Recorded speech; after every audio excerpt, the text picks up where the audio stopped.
I guess technically music was my second love because it was 1964 and I went to Scattergood Friends School, a very small Quaker boarding school on a farm in Iowa. A Quaker boarding school. I was raised in a Quaker environment, and I am one of only of the three kids in my family, of the three siblings. I'm the only one that didn't inherit muscular dystrophy. Is that right? Yeah, my older brother and my younger sister both were born with it, and it was a very rare. When they were born, that strain had not yet been discovered, and they were, I don't know, it was probably late 50s when three doctors, Charcot, Marie, and Tooth, finally identified this particular strain.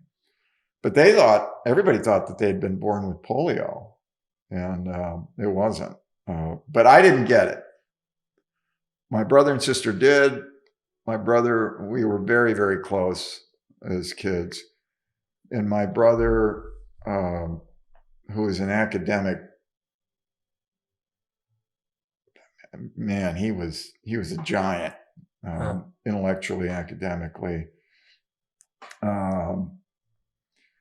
He graduated from junior high, the public junior high we went to, and went to the public high school in Chicago, and realized after the first week, I mean, he knew after the first day, but after a week of classes, the muscles in his legs and hands with this particular form of muscular dystrophy just deteriorate. Mm-hmm. And the ligaments in your joints and all that.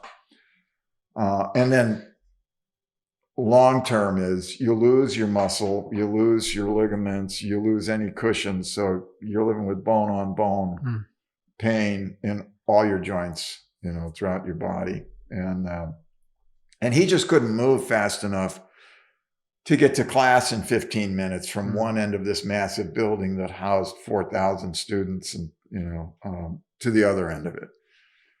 And one of the members of our Quaker meeting suggested to my parents, just said, "Do you know about Scattergood School? It's out in Iowa."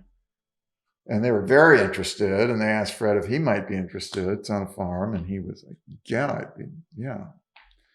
So the family went out to look at this school, and it was obvious right from the outset that it was a win. It was a good place. It was a good fit for Fred, and he wanted to go.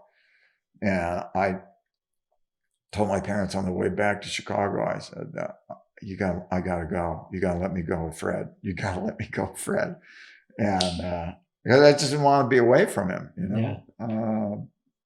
And I don't know how they did it because they were not wealthy by any stretch of the imagination then. Scattergood never did and still doesn't have exorbitant tuition. I mean, they come in low, but it was still a lot of money back then, and somehow they put it together. So I went to Scattergood, and what I didn't know from just our campus visit was that they had an art teacher who was probably one of the great teachers of his day. And he was, what I didn't know the entire time I was a student at the school was that while I was there, he was doing his graduate work 10 miles down the road at University of Iowa, doing graduate work for a very famous potter who was teaching there, Paul Soldner. And at that time in the 60s, everything in American clay was influenced by Eastern clay and Eastern perspectives. And that's where, like, Bernard Shaw was one of the big ones. Yeah, and he was England, but he got hooked up he had a show in Japan, and he got hooked up with Soji Hamada. And the two of them hooked up with Setsu Yanagi, the philosopher. and who had developed this philosophy of Mingei, which is the anonymous craftsman. And so Soji, represented the East, Bernard represented the West, and the three of them traveled the world putting out this message that, the crafts, the crafts need to be, a true crafts person knows the materials and the processes so well that it's like breathing. It's self-conscious. It's like a language they know how to speak. Yeah. And Mingei? Mingei, Mingei, Mingei. And and so they advocated for the anonymous craftsman. You don't need to be putting your ego, that you don't let your ego into this. Just, if this is the path you walk, because ultimately, if you walk back, peel back enough layers on all of that, it's that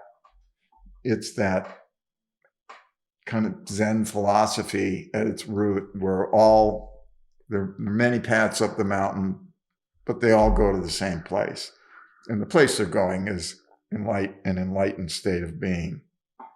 So whether you're a calligrapher or an herb person or a potter or a martial artist or whatever, you're walking that path up the mountain, and hopefully you are conscious about where that path is going, and that the goal is not acquiring wealth and riches and prestige and position. It is becoming an enlightened person. Is that where the trend, I don't know if it's still a trend, but everything was untitled. All these works were untitled in the galleries. Well, is that the there source? Was that. I don't know how much that Eastern perspective drove that. Or just kind of dovetailed nicely. Those guys that were, I don't know. There were, in Western art, and I'm sure it's true for the East, but I think it's in the East, this particular thing happens in slow motion compared to the West. But, this old saying, rules are made to be broken. Well, throughout Western art history, you can see, the generations breaking the prior generations, subsequent generations breaking the prior generations, rules of engagement.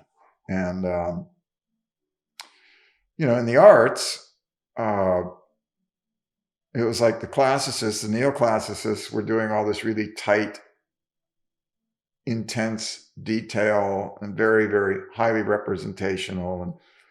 And then the Romantics came along with their love of the sublime. And they're just like, no, we're not going to do that. That's not that we're going to make art based on feelings. It's not going to be this scientific process. It's going to be this organic, and what feelings we experience need to be driving the imagery. And so there was a lot of really romantic, bordering on kitsch stuff going on then. And there was some great work. There's some great work. Delacroix's not my favorite artist, but I have nothing but respect for him. And he was kind of the driver of that, And then came the realists, and they're just like, get out of here. And that was, I don't know how much politics, global politics or Western politics fed into that, but it was, basically the rise of the glorifying the proletariat, the worker. It wasn't about, the nobility, and, it was about the common person and the work they did, and presenting that as something of great value. that there was integrity and value within that. And that's like the French Revolution time yeah. period. What's Seurat? Is that who's the artist that? Seurat.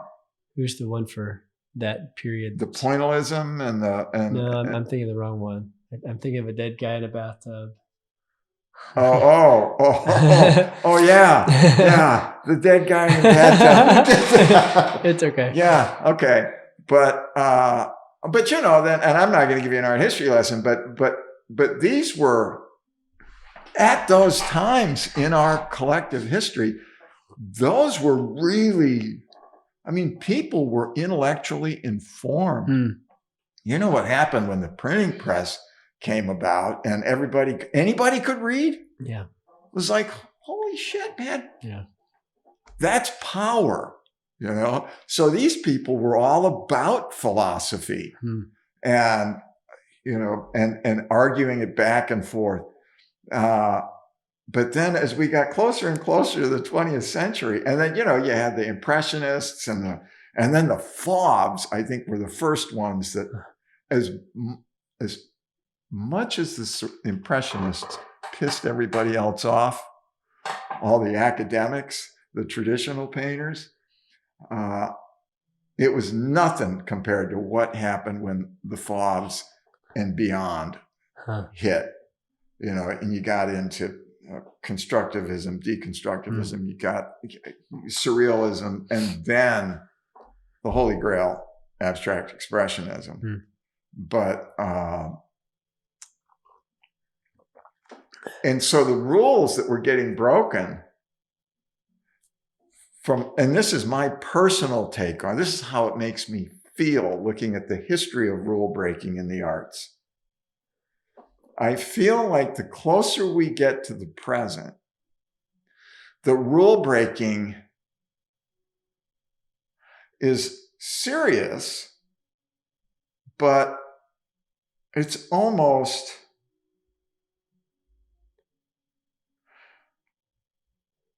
and it's not this, but it feels like some spoiled trust fund kid who really doesn't want to put the game controller down yet, but he has to, and he's just going to pout and he's going to break something. That's how a lot of it feels to me. But, and I was really skeptical of the abstract expressionists when I first saw some of that work. But it did not take long. It was really helpful that I was an art student. Is this still in Quaker in Iowa? Oh. Or is this, you've oh, geez, we really went far afield. So were you thinking these deep thoughts then? Well, that's where I think the deep thoughts really started. Well, the deep thinking, I don't know when people tap in. I think most people probably have extraordinarily deep thoughts very early on in their lives. Yeah. And if they don't make a habit of deep thinking, it's possibly because it was so uncomfortable they don't want to revisit that. So let's just keep life simple. But in my case, just to answer that original question, finally, Scattergood had this art teacher, and he was 2 years into building with the students the ceramics facility because the school didn't have any money. They didn't have any budget for the arts. So he would scavenge stuff. And we'd go to the city dump to get stuff. And we repurposed tables and chairs and stools and, you name it, and just materials that we'd rip off of other things and put on something we were building. But we built all our wheels. We built all the kilns. We dug our clay and we mixed our clay. We mixed it. It's a very Eastern thing to do, but in pottery villages, you make certainly enough clay for the next year. But in the traditional pottery villages in Japan and Korea, they'll make enough clay for a generation. Wow. And they bury it in the ground and cover it. And they're working off the clay that was made the generation before. So it's extraordinarily well aged and as plastic as clay can possibly get. So, but we did all that wow. at this school, and we were gas firing to cone 10, which was unheard of in a high school. And we were doing it with no budget, you know. But the first time, when I got on a wheel for the first time, I knew there was something special there. But I couldn't throw my way out of a paper bag. But I still recognize that this is something I don't want to let go of. But when my first pots came out of the kiln, I knew, and I'm 14 years old, but I knew I would be doing this the rest of my life. Really? Yeah, I knew it. There was no question. It's like, okay, and I didn't know that I would be doing it in this context. Yeah. It turned out I couldn't not do another job, because when I tried to do it initially as a production potter, I went to my first big craft festival in Chicago, got juried into it. It was a really big one. And after my first day there, I realized that if I was going to be a production potter, I needed to be concerned about I needed to be aware of and making precise colors, because, you know, people, you know, color designs, color choices for home decor and whatnot change year to year. And there are designers in the background, influencers that are driving. And I'm just like, I really don't give a rat's ass what color blue you want. I'm not sure I'm even going to use blue. And I realized that I couldn't worry about making something that somebody else wanted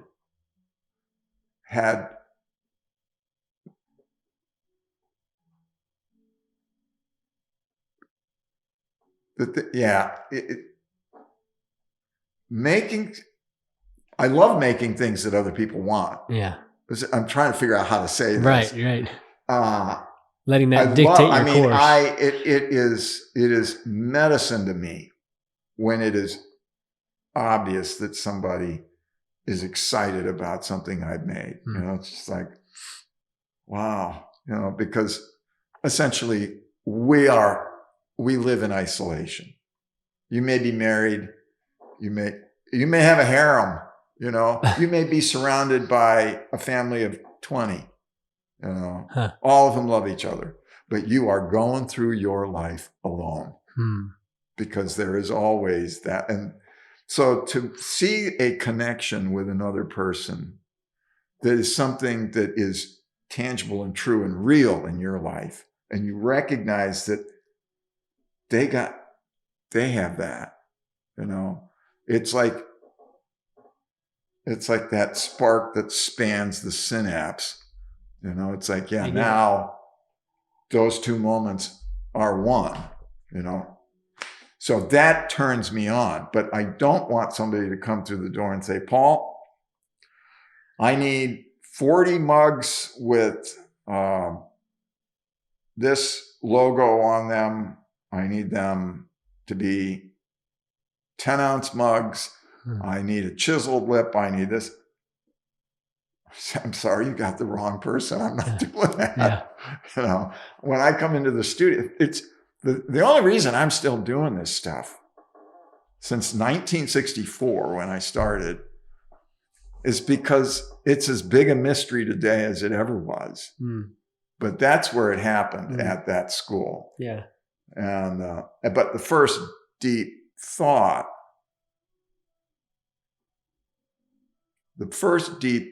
probably occurred when I was I know it occurred when I was either 6 or 7. And this is one of the, and when I say deep thoughts, there are a lot of things that qualify as pretty deep for a kid. But this was like the big one.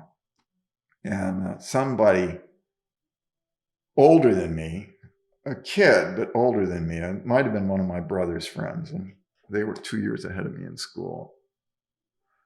He got a hold of me one day and we were talking about some stuff, and he explained infinite time to me in a way that I could understand. I mean, you can't understand infinite time, technically. It's not I don't think that's possible to fully understand it like it's tangible, because it's not tangible, it's infinite. But I got that concept, and then for whatever reason, I immediately, inside my head, I did not talk about this to this kid, I immediately connected it to death. And then that changed everything. Huh. I mean, my life from that moment forward was completely upended. What I thought, what I took for granted, daily life, the ground's underneath me, the roof's above me, the clothes are on me, they're in the closet, the food's on the, whatever. All that stuff was just turned on. It was like this house of transparent cards as a 7-year-old. And I couldn't sleep from that point on. I could not sleep. Because I would be thinking about, okay, I'm going to die someday, and then that's going to be forever. And what is that? So it would be a state. And I've been going to Sunday school every week, and I still, to the extent that I am humanly capable, follow the teachings of Christ every day of my life. However, as a kid,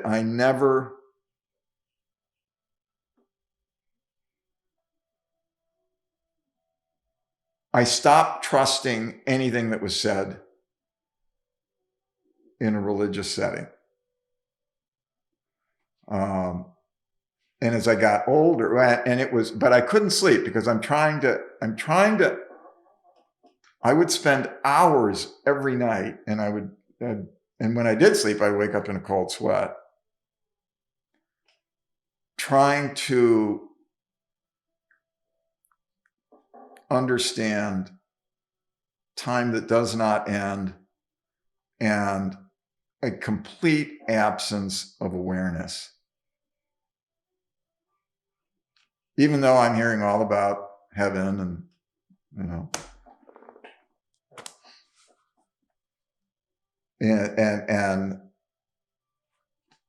and during all those nights of turmoil, I discovered the difference between, for myself, I discovered the difference between belief and knowledge. And so but I had lost so much sleep over such a long period of time. My parents finally got me. I didn't want to talk about it with anyone. But my mother finally got it out of me, and she talked to my father, and they took me to the Quaker elders, some of the older members of our meeting, and let me to talk with them about it. And that was not, they were very, very kind, but it was totally unhelpful. And then they took me to an Episcopalian priest who was a philosopher. And I didn't know it at the time, but became an atheist in his later life through his philosophy. But he was very kind. And then they took me to a Presbyterian minister. They took me to a Jewish rabbi. This is at 7 and on. Yeah, between 7 and 9. Yeah, but I'd say 8 years 8 and 9. Sure. Because I kept it quiet for a while. Yeah. Quite a while.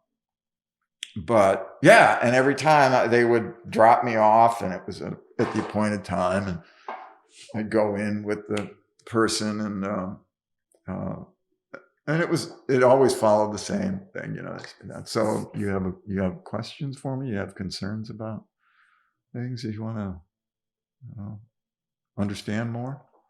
They were all fabulous. They were. And my parents had taught me to be a very polite little boy. And I knew but as they would talk to me about death, I'd be sitting there with my little 8 and 9-year-old mind, just screaming at me, they don't know any more than you do. They don't know any more than you do. I knew they were smarter than me. I knew they were more learned than me. I knew they knew tons of stuff I didn't know. But in that topic, no, because they were talking about a belief system, not about scientific fact. And that made it even worse. So that became, it was my obsession throughout childhood and adolescence. Really? It was an obsession. Yeah. And then when I got it and began studying art seriously, in undergraduate and then post-bac and then graduate school, it was all about that. That's all it was about. And, all the papers I did, all the research I did, if I was going to work on a body of sculpture, I was reading creation myths of indigenous cultures from all over the world. And looking at the structures of organized Western religions and Eastern religions. And so some of my very first sculptural work, and I was basically raised a potter. And somewhere around 1980, a mentor said, you should try you're going to be a good potter all your life, Paul, and that's fine. You make pots if you want to make pots, but you should work sculpturally. Like work out some of these ideas. Well, he didn't know I had those ideas, but he was a sculptor. And I think he was wanting to see what I had, what I might have in that direction. But that was like a curse. It was a blessing and a curse, The good stuff is always fairly demanded. What it demands of you is sometimes seems over the top. You got to work for the good stuff.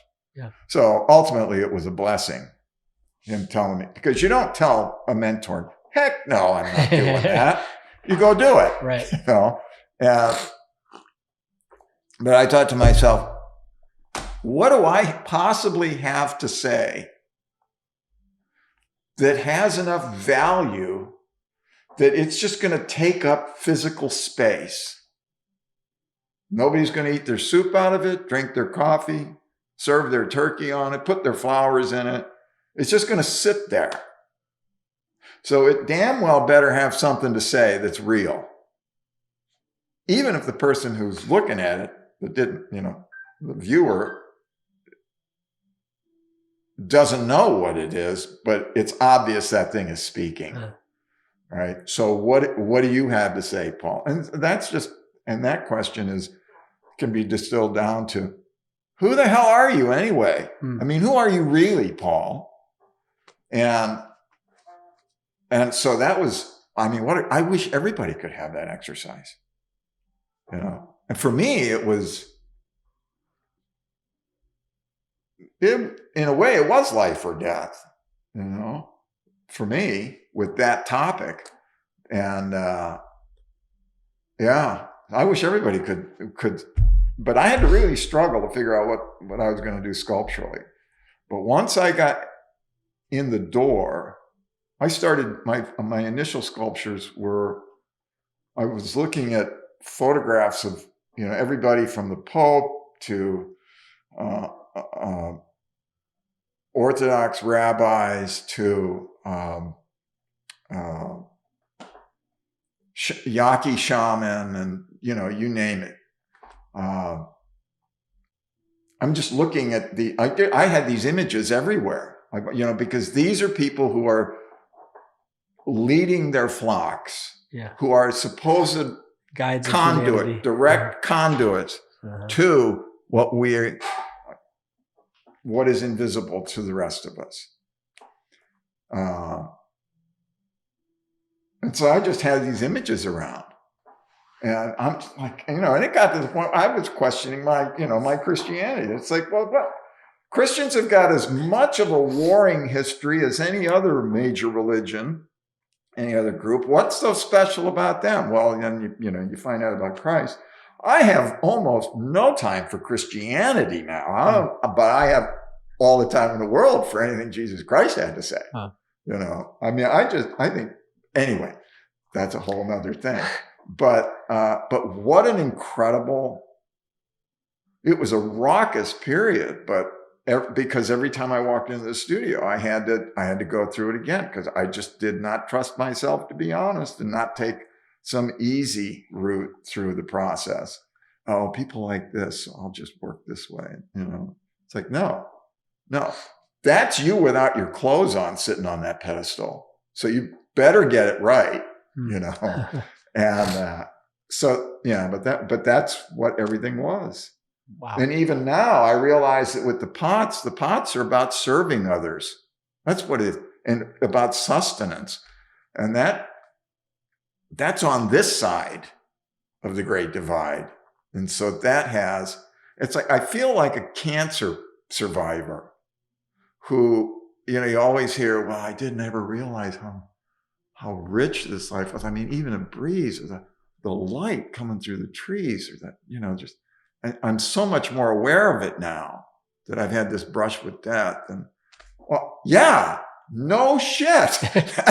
That's great, And so I just feel like I'm hyper, and everything is within those terms now, and I'm no longer terrified of death. It's just the next chapter. But I'm not going to pretend I know squat about what happens on the other side. And I would love to, I tell Ann all the time, this is a forever gig. I mean, I don't know what's coming after this, but somehow I got to be with you, and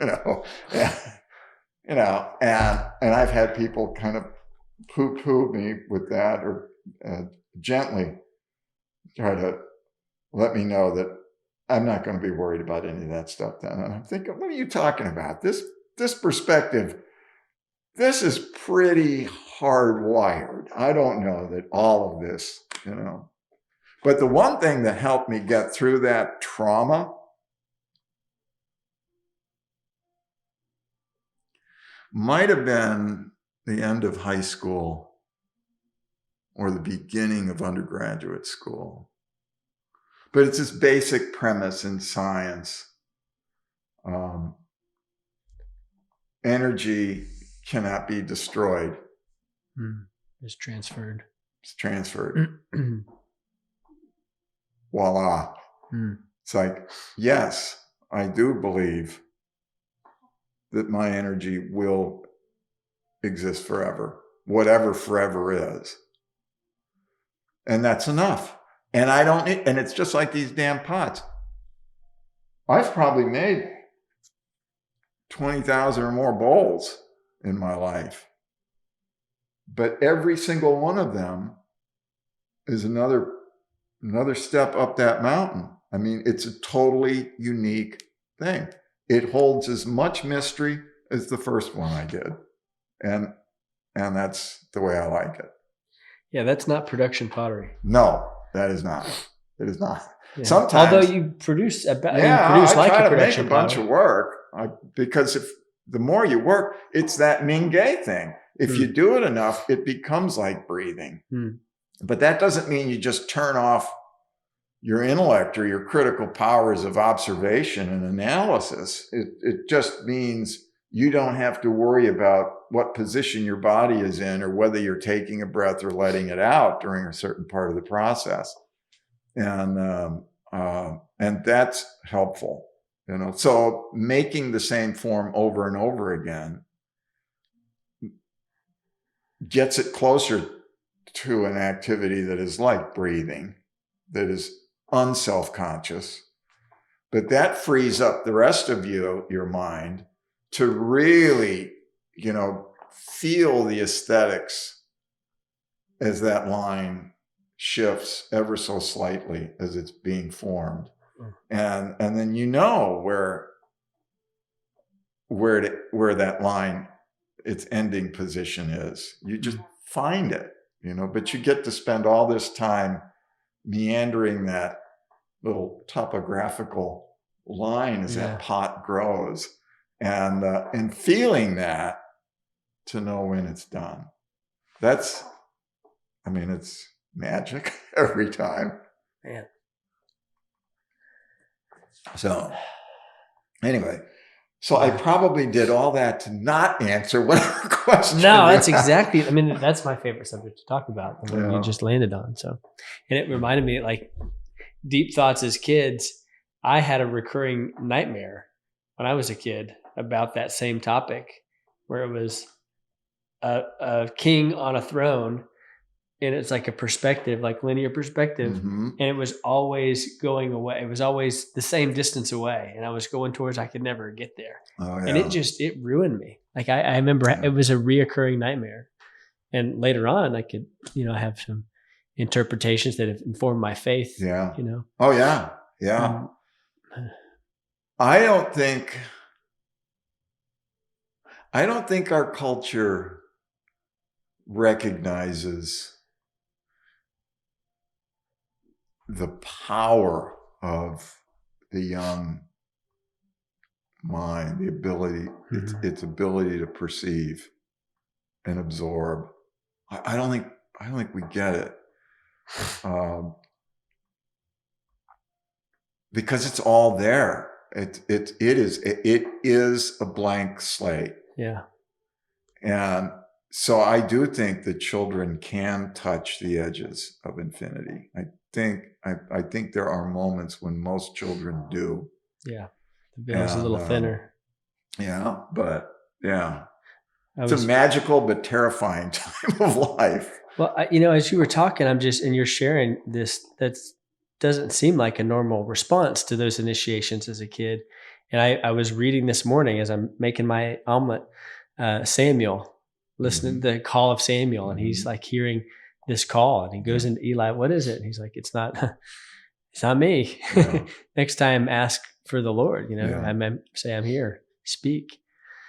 Just thinking you're being called as a 6-year-old, 7, 8. Yeah, it was something. And that's why I don't. Our national community, and maybe the whole Western, maybe the whole world, the entire population, in developed countries, maybe we just need everything wrapped up neat and tied with bows. But this stuff is just so complicated. Yeah, I don't know. I think we could. I think mindfulness and meditation are really, really, really good tools, but I think it's just a cultural buzz thing right now. And I don't see most people going there. We don't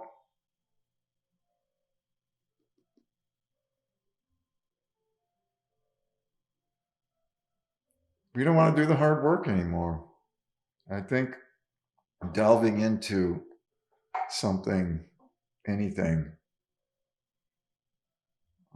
if you deem it worthwhile, it's worth doing the work, putting in the time. I don't believe for a second that we can't turn around the housing problems in this town right now. I don't believe for a second that we couldn't clean up Waco Creek. 12 months, we could have it clean. We could support trout. That's my, we can do it. We can work with each other. The Democrats and the Republicans, the Hawks and the Doves, we can do it. The Lutherans and the Church of Christ, they can, the Jews, we can do it, but it's almost like things have to be given. We can deal with things in sound bites but X's and O's.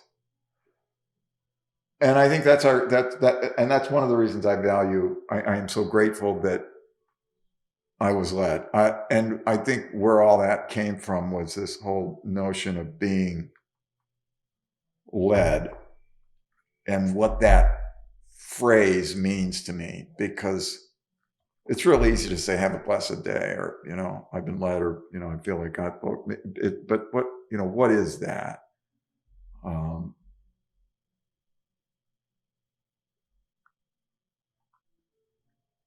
If I was led, it means there is a larger construct. There's a leader in play. Yeah.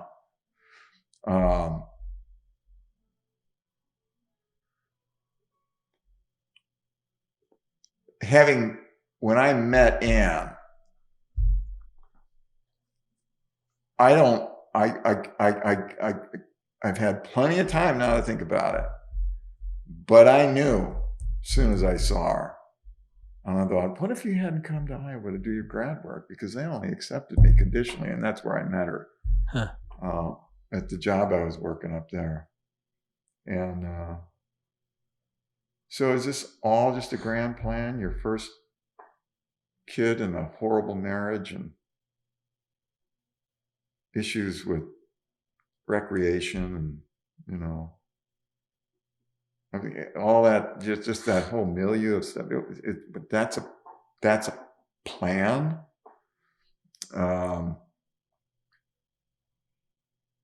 But, then things just, you look back at life and you look at the trajectory and you got to figure, well, it is either dumbass luck and a lot of it, or something bigger is going on here.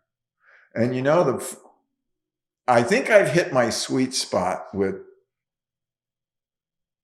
maybe not with spirituality, but with religion, because I feel as though I exist in the presence of something that is every bit as real as I am, but so much more. I mean, infinitely expansive.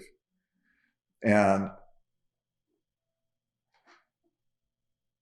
that is the position I want to be in. I don't want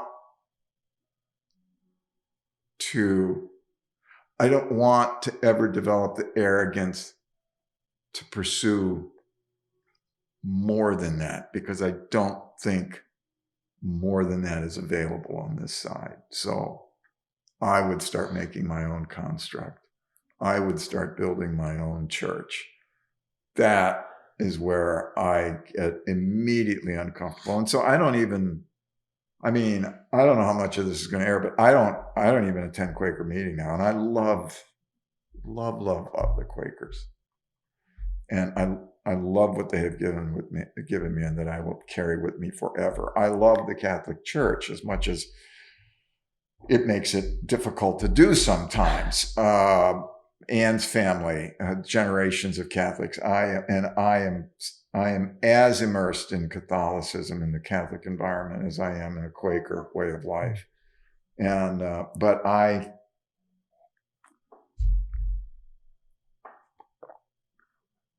can't put myself in a position where there is even a suggestion that we know what we don't know.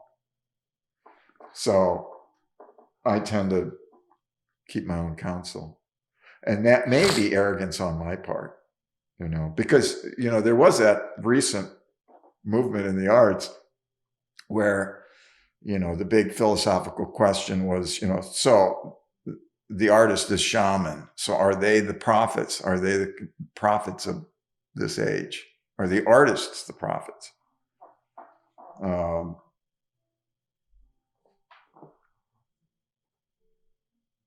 Well, there's the whole voice in the wilderness thing. You could say, well, yeah, in that context, you could say they're, it's like, really? You need to spend time figuring out? Look, artists make art. Art shows up in the world. You, who are not artists, bump into it once in a while, and you can have whatever reaction you have to it is absolutely valid. If you need to find voices, if you need to find direction, if you need affirmation, and these things, whether it's literary or performance or visual or whatever, they strike a chord and they open a door. That's magical. But let's not get bogged down in the weeds with the role of the arts, or it's like, I don't do this because my community needs me to do it. I do this because I don't have a choice. Flat out don't have a choice. But recognizing that, I want to do it in a way that, if at all possible, benefits my community. So that means bringing all my integrity to the table when I do my work, and trying to create a welcoming atmosphere and environment here, so people who stumble in to see what's going on genuinely feel welcome, and then wherever I can, donate services. But yeah, I don't know. The arts, I don't know how it happened, and it could be a leading. It could be that I was absolutely wired and tended to be that. I look at the kids, my brother and sister, and then our kids, their personalities, their perspectives, and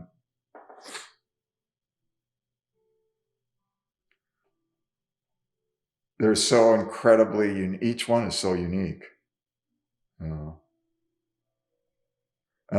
Here goes another tangent. That's one of the things that really is completely overwhelming with these tragedies that are going on in Gaza and Israel and Ukraine and everywhere else. India, I mean, it's happening everywhere. Rwanda, Sudan's now starting to cook again, and South America. All we get are these 1 second flashes of an image of a crowd that's being herded off the, whatever. And there's death and destruction, and it's all these nameless, faceless people, every one of which is a miracle. So that, and the fact that I can't eat the fish I catch anywhere here, because we've done that to the water quality. And fish is good for you, and I will only grow food that is certified organic, or eat food that is certified organic, because the arsenic and the cyanide and all the toxins, cadmium, you name it, we have made sure it is everywhere. You can go to some pristine, meadow in the subarctic. No, it's there. It's everywhere. And we have done a really good job of that. And I don't think I want to take that. That's okay. You can take it. We'll just cut it out. Take it. You're fine. Telemarketing. Oh. And as much as I would love to give them my money, I'm going to hold myself back. And I have missed this. This is what sparked the thing originally. Yeah, you were always asking the big questions. Well, that was kind of what I was made of, and I never darkened the door of the ceramics building or the ceramics room.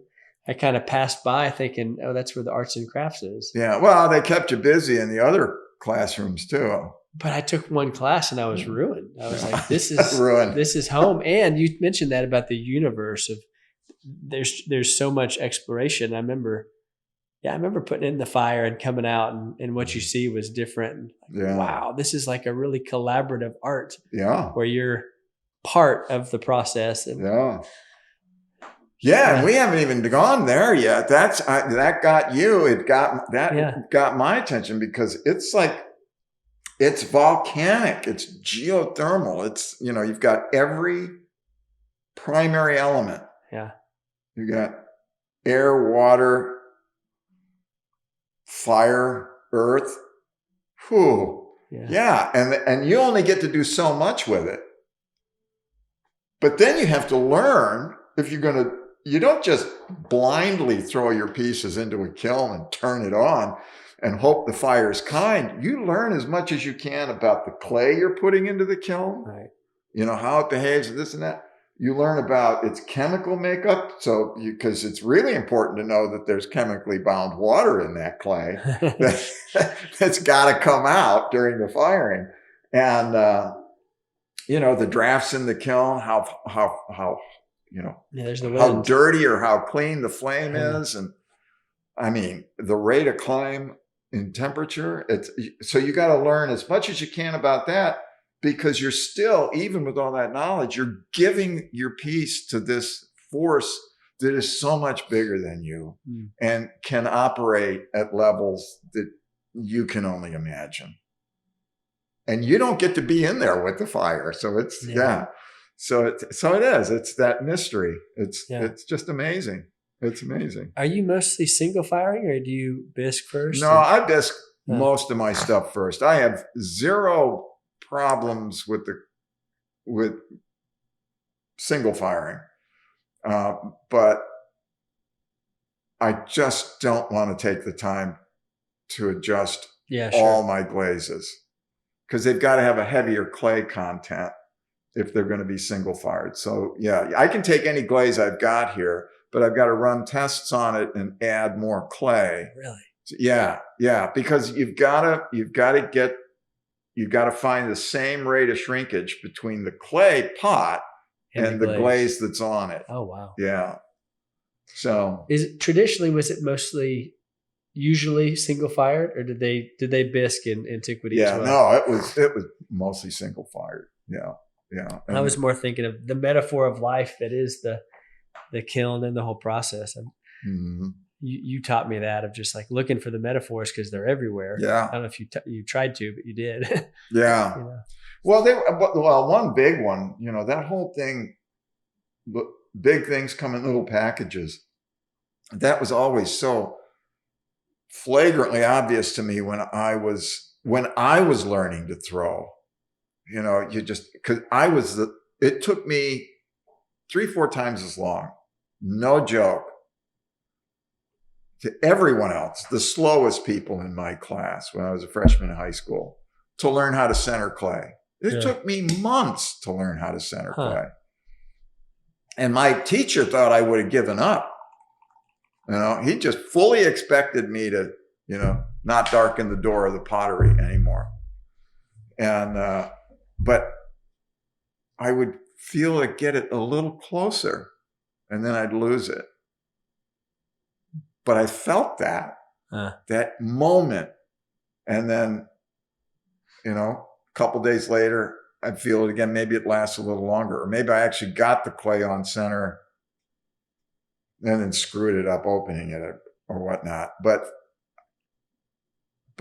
it struck me as a 14-year-old how big those moments were. And they were, you couldn't even see the moment. You know, it's just something you're picking up through your fingertips. Right. And it only lasts a moment, you know, but it was like, wow, I got it for a second, you know? And I'm watching the big kids, you know, the older students just throwing pots and centering the clay like crazy. And I'm getting there, you know? And so I would always tell my students who were struggling on the wheel, if they made any progress, that is one big present in a little box. Yeah. And you need to enjoy that. Yeah. You know? So it's held my attention. It's definitely, I think about if I'd done other things. Yeah. I think this and music, if it was really a toss up between this and music. And for years, I thought it was going to be music as the primary. And you were saxophone, is that right? Flute. Okay. Flute. Yeah. And, but if it had gone that way, yeah, I'd be playing today. I would probably be I'd be playing a lot. today. I mean, that would be everything. That and gardening. For me now, it's this and gardening. And then all the peripheral activities, like cooking. Yeah, I saw a fish. A fish was caught with maybe a granddaughter or something. Yeah. Oh, yeah. That was, that was out at Lake Waco, and we're not going out to Lake Waco for at least the next year. They're going to have the whole thing shut down. What? Really? Yeah. When it floods like that, it went up 20 feet over normal. Yeah. And they'll have all the pavilions, the little playground areas and campgrounds and beaches, they're all the way up almost to the tops of the roofs. Yeah, I went there the other day and saw it. It's amazing. And all this debris washes in to those parks. And for some of the parks, it takes them years. Like the place where that fish was caught is Airport Beach Park. And that probably won't reopen for 2 years. So they're not going to reopen it. Right. What? Yeah. We live right by the lake in Woodway. We have 2 kayaks. We take them out all the time. Well, you're going to be able to get out there. Oh, yeah? Well, you should. Do you have public access there? Well, there's like a little... Is there a place you can park and put in? Yeah. Then you can get in. All set. Okay. Yeah. It's the boat ramps and things. And then the parks, where people swim and picnic and whatnot, those are all trashed now. Yeah. So they have to be completely... And a lot of those structures, those sun shelters, they have to tear off roofs and replace all the hardware, and a lot of those things get disassembled and then reassembled. And in the case of Airport Beach Park, it's one of the last ones, and that's the only place on the lake I fish. And I only fish there during the season. In the summer, too many people there, the water gets too hot, the fish move away, but they're spawning in there now. And so it's the one time. It's about a month-long period that I fished that lake. And that came from the one day I hit it. And oh man, we tore it up. But yeah, and I really want to get back, but I can't. Not unless I can find a place to get in with a kayak. Okay. So no place.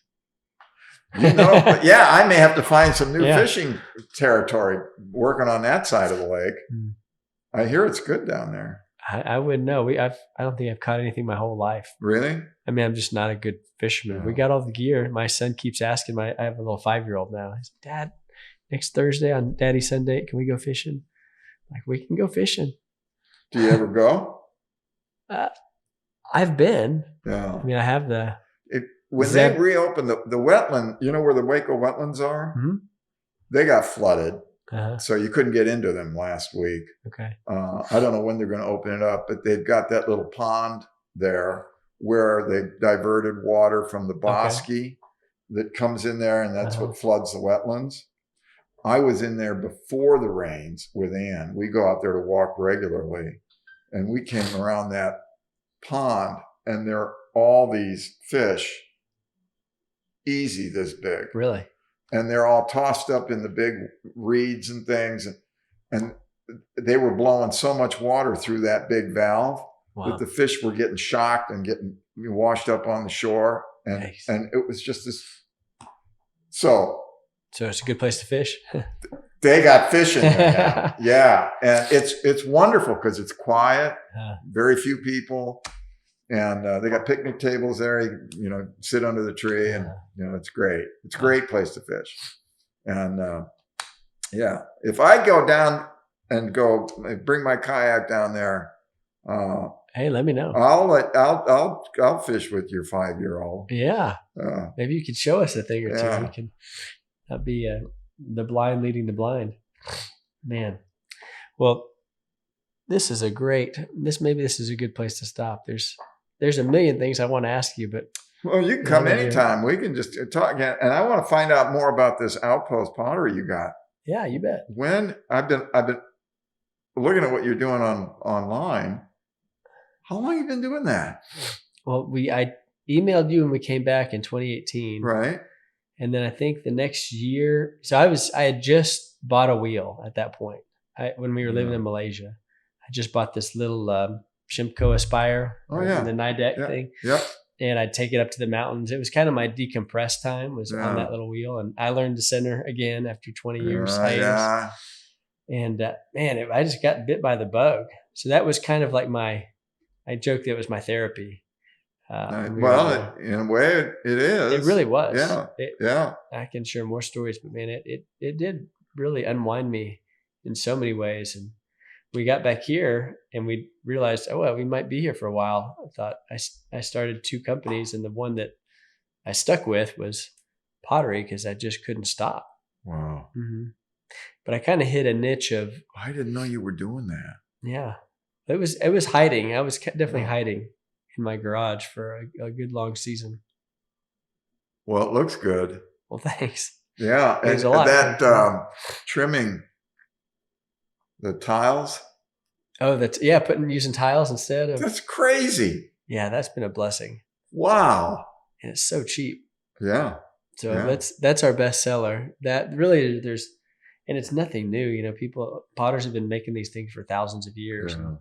And I'm just the American that commoditized one little niche of it, Well, I think what you're doing, from what I can see on your Instagram site, you are really filling a gap that has never been adequately addressed, which is getting this. There are so many people that want to do this. Yeah. Either vocation, avocation, doesn't matter. They want their hands in clay. Yeah. But they look at, well, how much does one of those wheels cost? Well, that's about right. What do these things cost now? Yeah, these things are $1,500. They're closing in on 2,000. Probably so, yeah. And I was down at Armadillo Clay Supply down in Austin, and I went over and looked at their wheels. And they have the Shimpo Whisper, the VL Whisper there. The nice ones. And they're going for, it's got to be 2,000, 2,300 degrees. And they've got, Brent's making one now, a heavier one than the CXC, which I think is heavy enough for anybody. Yeah, right. And that thing's over $3,300. Really? For a wheel. So, and then you try to get a kiln, even a small electric kiln. And then if you get an old one, that's a great thing if it's in good shape and it's not too old that the parts aren't available anymore. Mm-hmm. Really, if you have a good electrician, which are increasingly hard to find, even a very old electric kiln, you could work out anything with it. But what you're doing is you're filling this gap that, you're doing these wheels that are totally affordable. Yeah. And giving reviews on them and I've talked to so many students and so many parents over the 34 years I was at Baylor and doing the Arts Fest over there every year, demonstrating and talking to people who wanted to get started. And so how much is that? Well, if you can, it's like, well, if you can find a used one. Because I wasn't even aware. I was so isolated that there were, and I don't even know if the products you're putting out, those wheels, if wheels like that were around at that time. I don't know, because it was always Brent and Randall and Shimpo and Shimpo was the cheapest one I could find when I made when we started trying to do it. And then really soon after that 2018 time period, the Chinese started making these cheap wheels that look like the old boxy ones. Yep. That's right. They were they were Shimpos, the old Shimpo. They still make that wheel. Yeah. They still make that wheel. But and those, I'd never seen those wheels that you had on Instagram before. Oh yeah. I'd never seen them. Huh. Yeah. Like, the hell is that? You'd be shocked at how much money those things are making. Wow. Not for me, for the Chinese factories and the resellers that are making them. Are you selling those wheels? Mm-hmm. Okay. No, I wouldn't get much of that margin, I don't think. Oh. But they are. Yeah. But in Christmas time, it's like $500,000. It shows like the current velocity. And that's like a single product. So the color, this one. What in the world? there's a lot of Really? people buying these little cheap wheels. Wow. So, well, there is a place for them, and you can make good pots on those wheels. yeah. I used one. I can't remember which one it was, but it was a real scaled down one. It didn't have real, speed. It didn't have that. It had 2 speeds, slow, medium, and worked like a charm. Really? Worked like a charm. Yeah. Well, let me ask you one more question related to this, because it touches on what you're bringing up, because I've gotten into the tool space and I've gotten into like, how do I support my addiction to keep doing this? So for me, it got into making tools and 3D printing and CNC machining tools and making videos and courses and that kind of stuff. And you alluded to, there was a season where you had to take a second job to keep the habit alive. Oh, that was my whole thing. I mean, that's why I was a Baylor. That's why I taught. I was not going to teach. When I was in undergraduate school, I think I was a senior before I declared a major. Really? Yeah, because I just couldn't figure it out. I wanted to be in marine biology or wildlife biology. I wanted to be a forest ranger. I felt like I was probably going to have to be a professional musician, and I wanted to be a potter. And that was what you were working and with. so I had a kid. I had a kid when I was 19, and I'm working. My wife and I were leapfrogging in school. One year she would go full-time and work part-time, and I would work full-time and go to school part-time. And then we'd flip it the next year. Is this up in Iowa still? This is in Chicago. Okay. Before I got to Iowa. And when I was my 20s, early 20s. Early 20s. But what the hell were we talking about?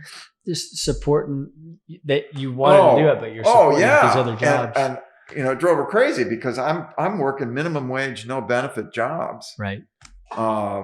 And she's saying, you got to commit to something, Paul.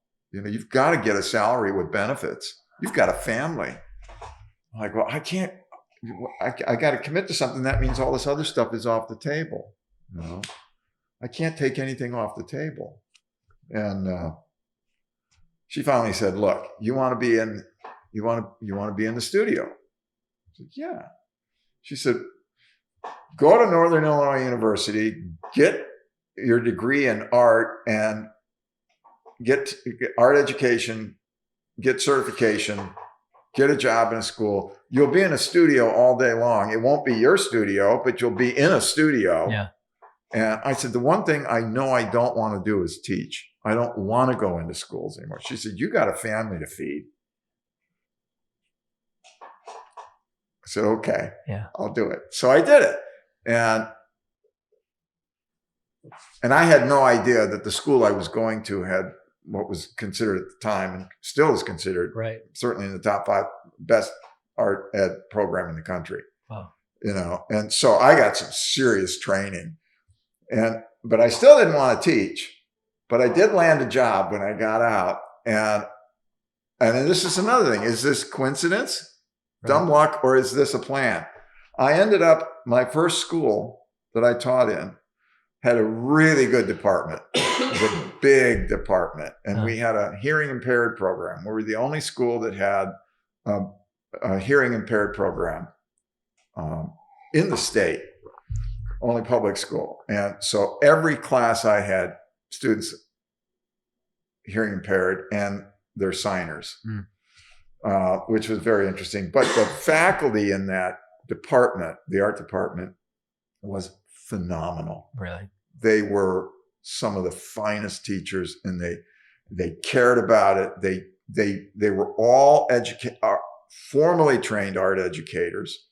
And they knew methodologies. They knew how to develop curricula. They knew how to collaborate. They knew, it was just, and I looked around the first week I was there, just planning on being there the least amount of time possible. And I just went, oh, these guys are serious. And I thought, well, I'm not going to be here that long, but I will not be the weak link here. Yeah. I will not be. So I'm going to learn from them and I'm going to do this right. And I did. And by the time I got through about 4 years, I realized I would be doing it, you know? So, Wow. and then, but so there's always been a job. Yeah. And when I got Illinois' economy in 1979 went in the toilet, and they fired, they didn't renew the contracts of every, you want a water? I'm good. Every non-tenured art, theater, and music teacher in the state in public schools. We got rid of them all. So, you know, I stopped making art because I ended up down here in the oil refineries on the Houston Ship Channel for 5 years. That's the only work I could get. So, and again, another, was I being led there? Because that was major chapter. Yeah.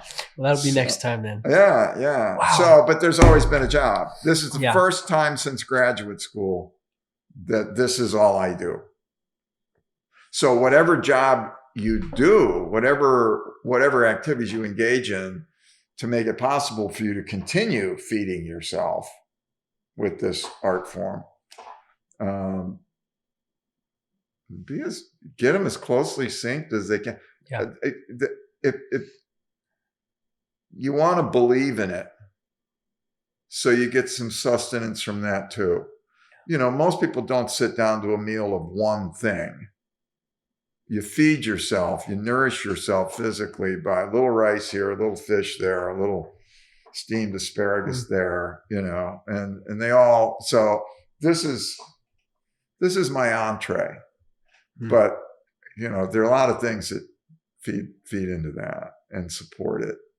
So, and I believe in all those things. So, but I don't think you're going to have a problem there. Because I think you're the kind of guy that just full immersion, you know, thanks. when you commit to something. So I see great things down your path. Thank you. Thank you. Thanks it for was having so me. good to have you come over. I don't Yeah. get conversations like this very often. Well, But I'm I'm afraid really this one appreciate was too one-sided. But Well, next time, next time. you're going to do the talking. All right, deal. All right.